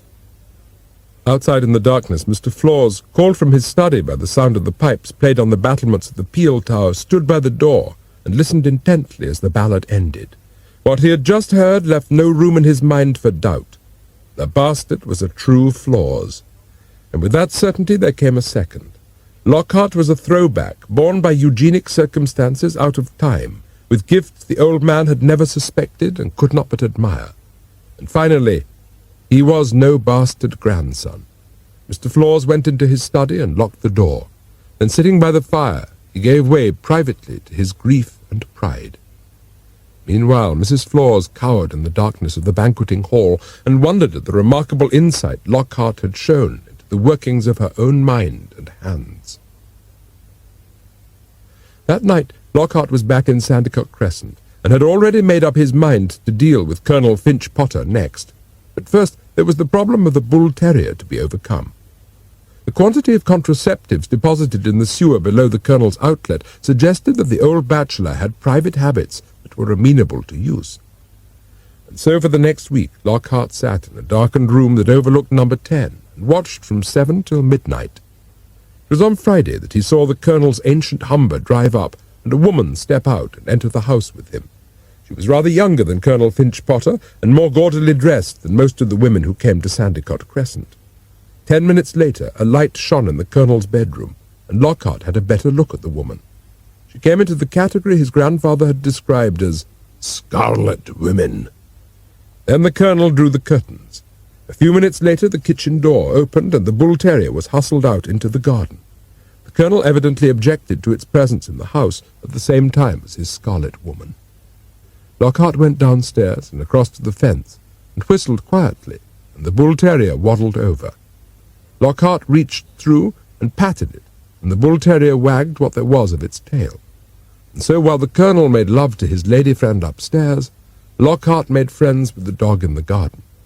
He was still stroking the dog at midnight, when the front door opened and the couple came out and got into the Humber. Lockhart noted the time and made his plans accordingly. End of Side 2. Side 3. Next day he travelled to London and hung around Soho. He sat in coffee bars and even strip shows which disgusted him, and finally, by dint of striking up acquaintance with the sickly young man, he managed to buy what he had come to look for. He came home with several tiny tablets in his pocket and hid them in the garage.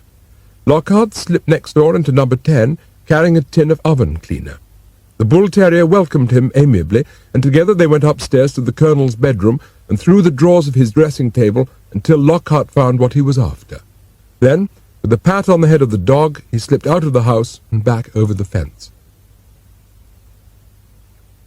Colonel Finch Potter was vaguely aware that the contraceptive he was nudging over his penis felt more slippery than usual when he took it out of the box, but the full effect of the oven cleaner made itself felt when he had got it 3/4 on, and was nursing the rubber ring right down to achieve maximum protection for syphilis. The next moment all fear of that contagious disease had fled his mind, and far from trying to get the thing on, he was struggling to get the thing off as quickly as possible, and before irremediable damage had been done. He was unsuccessful. Not only was the contraceptive slippery, but the oven cleaner was living up to its maker's claim to be able to remove grease baked onto the interior of a stove like lightning. With a scream of agony, Colonel Finch Potter gave up his manual efforts to get the contraceptive off before what felt like galloping leprosy took its fearful toll, and dashed towards the bathroom in search of a pair of scissors. Behind him, the Scarlet Woman watched with growing apprehension, and when, after demonically hurling the contents of the medicine cabinet onto the floor, the Colonel, still screaming, found his nail scissors, she intervened. "No, no, you mustn't!" she cried, in the mistaken belief that the Colonel's guilt had got the better of him, and that he was about to castrate himself. As the police car screeched to a halt outside number 10, and they bundled out to the scene of the latest crime, they were met by the bull-terrier. It was not the amiable beast it had been previously. It was an entirely new species of beast, one filled to the brim with LSD by Lockhart. Gnashing its teeth, it bit the first 3 policemen out of the panda car, went snarling off into the night in search of fresh victims. Found them aplenty. Mr. and Mrs. Lowry had taken to sleeping downstairs since the explosion of Mr. O'Brien's house next door, and the commotion next door brought them into the garden. Colonel Finch Potter's illuminated bull-terrier found them there, and having bitten them both to the bone and driven them back into the house, had severed 3 rose bushes at the stem with total disregard for their thorns. Mr. Pettigrew had just opened the front door when something shot between his legs and up the stairs. Mr. Pettigrew misguidedly shut the door. For the next 20 minutes, Colonel Finch Potter's bull-terrier ravaged the Pettigrew house. Finally, it leapt at its own reflection in the French windows and crashed through into the night. After that, its howls could be heard horrifically from the bird sanctuary. Colonel Finch Potter's howls had long since ceased. He lay on the kitchen floor with the cheese grater and worked assiduously and with consummate courage on the thing that had been his penis. But the corrosive contraceptive had long since disintegrated under the striations of the bread knife he neither knew nor cared. It was sufficient to know that the rubber ring remained, and that his penis had swollen to 3 times its normal size. It was in an insane effort to grate it down from a phallic gargoyle to something more precise that the Colonel worked. And besides, the pain of the cheese grater was positively homeopathic compared to oven cleaner, and came as something of a relief, albeit a minor one. Behind him, garnished in suspender belt and bra, the Scarlet Woman had hysterics in the kitchen chair, and it was her shrieks that finally drove the 3 terrified policemen out of their patrol car to their duty. Bloody and bowed, they broke the front door down in a wild rush provoked as much by fear of the bull-terrier as by any desire to enter the house. Once they were in half a dozen minds whether to stay or go. The sight of a puce-faced old gentleman sitting naked on the kitchen floor using a cheese grater on what looked like a pumpkin with high blood pressure was not one to reassure them. The Pettigrews, emerging finally from the closet under the stairs, surveyed the remnants of their furniture and wept.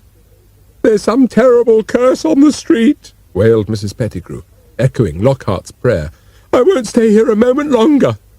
Mr. Pettigrew tried in vain to adopt a more rational approach, but he wasn't helped by the demented howls of the bull-terrier, the bird sanctuary. Mr. and Mrs. Lowry were busily trying to bandage one another in portions of anatomy least amenable to bandaging, and were considering suing Colonel Finch Potter for his dog's damage.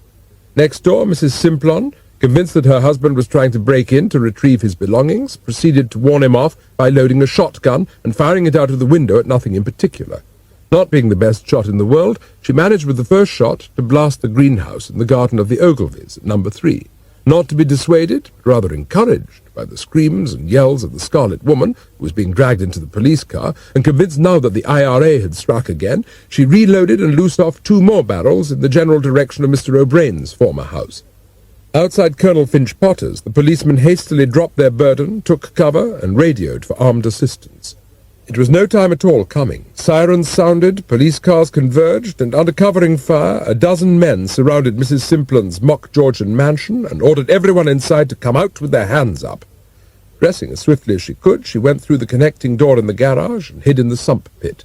There, with the wood pulled over her head, she waited. When dawn finally broke over the crescent, 15 policemen broke cover, the front and back door, 4 windows, and found the house to be empty. Cowering beneath the wooden beams in the inspection pit under her car, her nerves were in tatters. She fumbled in her bag for her cigarettes, found one, and was in the process of striking a match to light it when the superintendent made his way past the garage door. In fact, the garage door made its way past him. Mrs. Simplon had discovered to her cost that inspection pits filled with oil waste and petrol fumes were not the best place to light cigarettes. Mrs. Simplon's hopes of calming her nerves succeeded beyond her wildest dreams. She was no longer conscious after the first explosion. By the time the oil tanks exploded, she had passed into the great beyond. In the middle of this holocaust, the superintendent kept his head. He kept little else. Left standing in his boots and leather belt, he was a blackened, scorched, thoroughly disenchanted copper. Once again the sirens sounded on the approaches to Sandicott Crescent. This time it was the fire brigade. As they worked frantically to extinguish the flames, which flames had already extinguished Mrs. Simplon so thoroughly that she was in no need of a more ceremonial cremation, the bull terrier made its last sortie. With blood-red eyes and lolling tongue, it lumbered out of the bird sanctuary, through the Mrs. Musgrove's herb garden, and having whetted its appetite on the calf of a fireman, proceeded to engage one of the fire brigade's hosepipes in mortal combat, in the belief that it was wrestling with an anaconda in the ancestral forest of its dreams. The hosepipe fought back. Punctured in a dozen places, it shot water into the air with enormous pressure and carried the bull terrier several feet off the ground, where it hung a moment, snarling ravenously. Baffled by the liquid resistance of the writhing hosepipes, the bull terrier sank its teeth into the superintendent's legs, let go momentarily to re-engage the hose, which it savaged in several more places, and then hurled itself at the superintendent's throat. This time the superintendent moved. His juniors, 20 firemen, and the remaining residents of Sandicott Crescent were privileged to see a naked and badly scorched policeman in boots and belt cover 100 meters in under 10 seconds from a standing start. The superintendent hurtled to the Grabble's gate, clobbered across their lawn and into the bird sanctuary, and presently, in harmony with the dog, he too could be heard howling for help. Convinced that the blazing garage was a diversion to allow the gunmen inside the house, who had eluded their search, to make good their escape under cover of the smoke, armed police lurked in the adjacent gardens and in the foliage of the bushes by the golf course. It was in consequence of this and of the smoke that obscured their view and that of an early foursome, one of whom had an incurable slice, that a ball hit an armed constable on the head. "They're coming at us from the rear!" yelled the constable, and emptied his revolver into the drifting smoke, hitting the man with the now terminal slice and the clubhouse. He was followed by several other policemen, who fired in the general direction of the screams. 4 golfers fell on the 18th, 2 on the 1st, while on the 9th a number of women clustered together in a bunker they had previously done their best to avoid. The contingent of police who arrived at the clubhouse, armed now with rifles as well as revolvers, stationed themselves in the bar. The secretary's office and the changing room answered their comrades' desultory fire with a positive barrage of their own. 5 minutes later, helicopter gunships were hovering over the golf course, searching for the enemy. But the police in the Simplon's garden had had their fill. 3 lay wounded, 1 was dead, and the rest were out of ammunition. Dragging their wounded, they wormed their way across the lawn and round the side of the house and ran for the police cars. "Get the hell out of here!" they yelled as they scrambled in. "There's a fucking army out there!" A moment later, the patrol cars had left the crescent and were heading towards the police station. Donning his wetsuit, Lockhart crawled along to the outlet of Mr. Grabble's house with a bucket and a World War II stirrup pump. Having introduced the nozzle into the discharge pipe and cemented it there with putty, Lockhart filled the bucket from the sewer and began to pump vigorously. He worked steadily for an hour and then undid his apparatus and crawled home. By that time, Mr. Grabble's ground floor was awash with the effluent from every other house in the street. and all his attempts to get his ground-floor lavatory to behave in the normal manner and discharge excreta out of the house rather than pump it in had failed disastrously. Driven to desperate measures and wading through sewage with his trousers rolled up, Mr. Grabble had seized on the idea of using caustic soda. It was not a good idea. Instead of going down the pipe to unblock whatever infernal thing was blocking it, the caustic soda erupted from the pan in an extremely vindictive fashion. Fortunately, Mr. Grabble had had the good sense to foresee this possibility, and was out of the tiny room when it happened. He was less sensible in resorting to an ordinary lavatory cleanser, and when that failed, adding to it liquid bleach. The two combined to produce chlorine, and Mr. Grabble was driven from his house by the poisonous gas. Standing on the back lawn, he watched his living-room carpet lap up the foul liquid, the caustic soda eat into his best armchair. Lockhart, divesting himself of the wetsuit, ran himself a bath and lay in it contentedly. On the whole, he thought he'd done rather well. There could be no doubting now that Jessica would be in full possession of her inheritance, and with the right to sell every house whenever she chose. He lay thinking about the tax problem. His experience at Sandicott and Partners had told him that capital gains tax was levied on every extra house an individual owned. There had to be some way round it. The tax on 12 houses would be enormous. By the time he got out of the bath, he had found a simple solution. Nobody else could find a simple solution to the problem of what had occurred in East Pursley.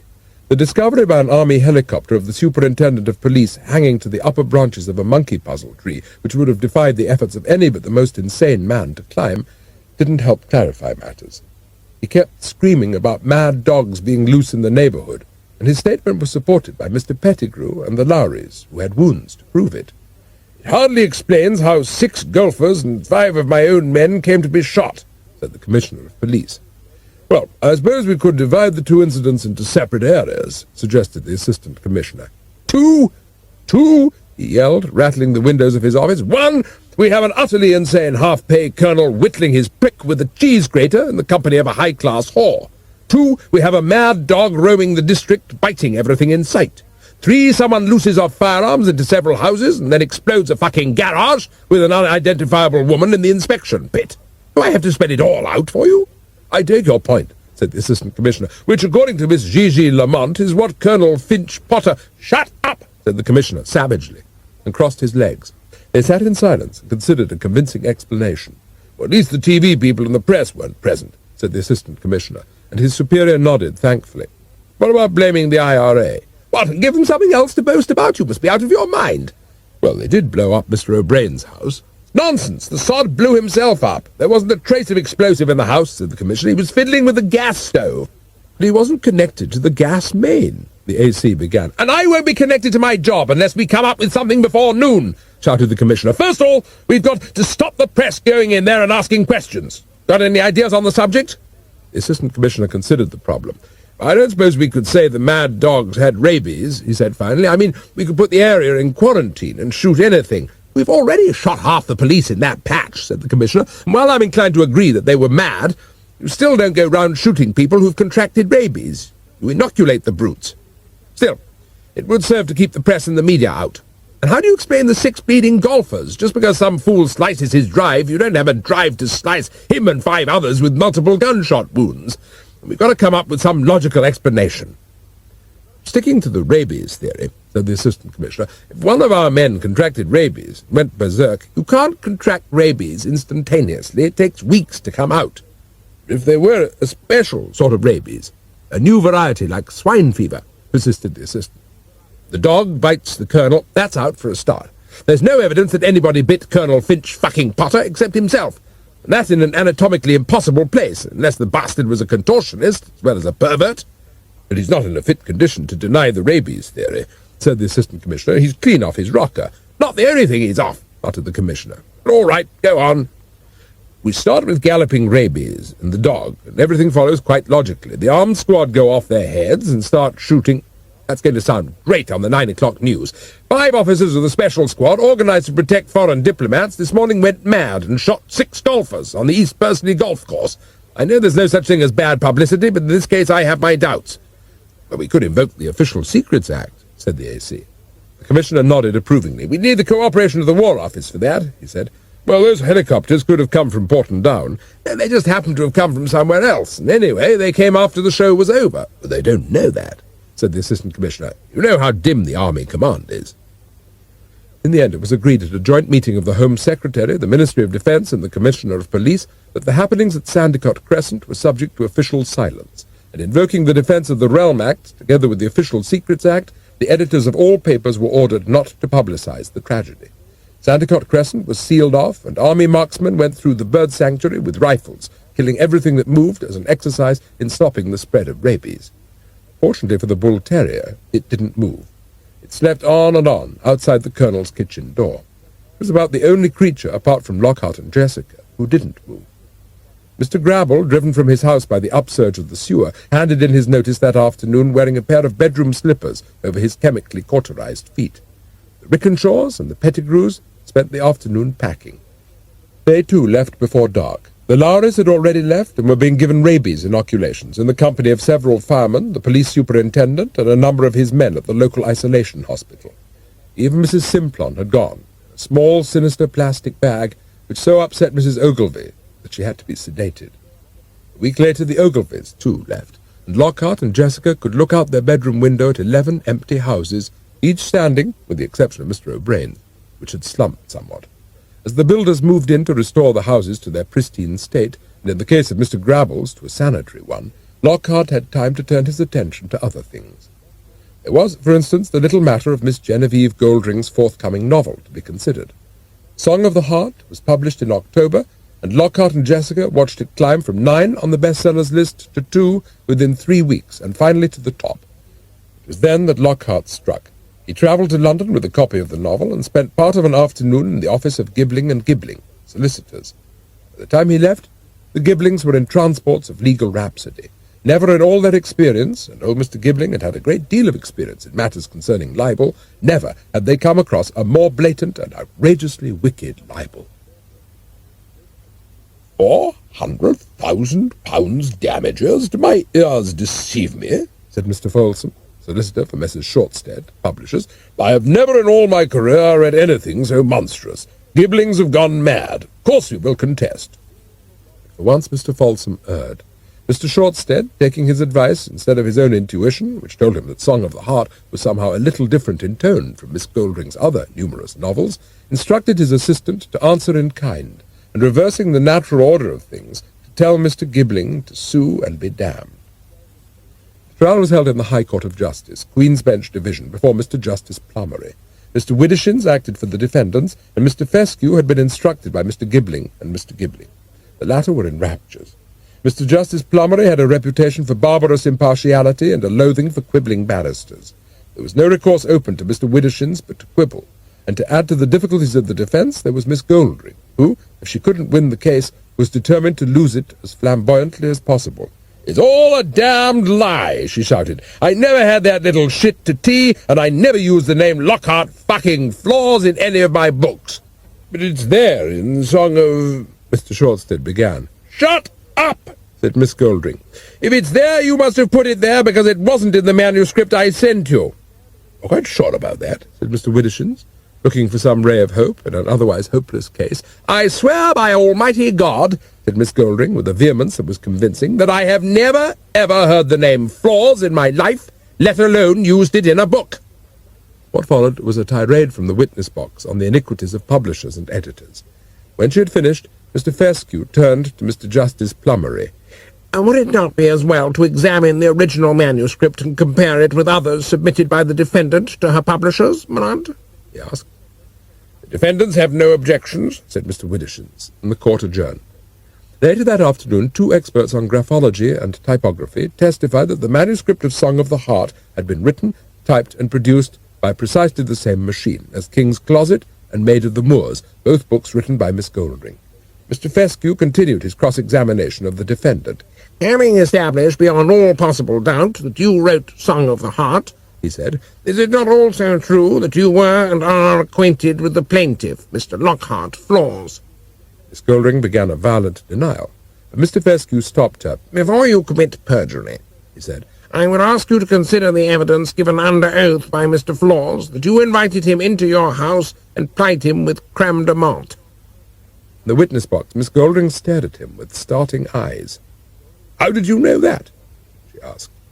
Mr. Fescue smiled and looked at the judge and jury. Because Mr. Flawse told me under oath yesterday, he said, gaily. Miss Goldring shook her head.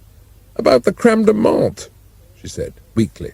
Because the plaintiff also told me, though in private, said Mr. Fescue. You do, I take it, drink creme de menthe? Yes, said Miss Goldring. Below her, Mr. Widdershins and Mr. Shortstead both covered their eyes with their hands. Mr. Fescue resumed his rout.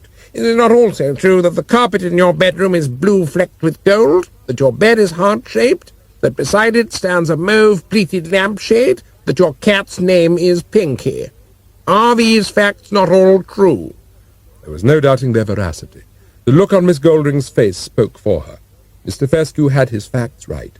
He had heard them from Lockhart, who in turn had them from Jessica. So that, continued Mr. Fescue, without your permission, Mr. Flawse would not have been able to testify in a signed affidavit that when you invited him into the house you did so of your own free will and with the intention of seducing him, and having failed of that purpose, you set out deliberately and with malice aforethought to destroy his marriage, reputation, and means of livelihood by portraying him in a novel as a thief, a pervert, and a murderer. Is that not also true? No, shrieked Miss Goldring. No, it isn't. I never invited him in. Never. I have no more questions of the witness, said Mr. Fescue, and sat down.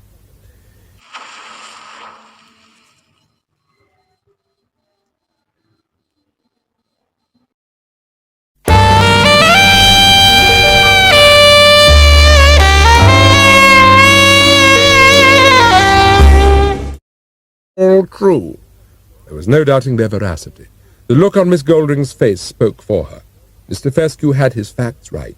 He had heard them from Lockhart, who in turn had them from Jessica. So that, continued Mr. Fescue, without your permission, Mr. Flawse would not have been able to testify in a signed affidavit that when you invited him into the house you did so of your own free will and with the intention of seducing him, and having failed of that purpose, you set out deliberately and with malice aforethought to destroy his marriage, reputation, and means of livelihood by portraying him in a novel as a thief, a pervert, and a murderer. Is that not also true? No, shrieked Miss Goldring. No, it isn't. I never invited him in. Never. I have no more questions of the witness, said Mr. Fescue, and sat down. In his summing up, Mr. Justice Plummery maintained that ferocious impartiality for which he was famous. Miss Goldring's evidence and behaviour in and out of the witness box had left no doubt in his mind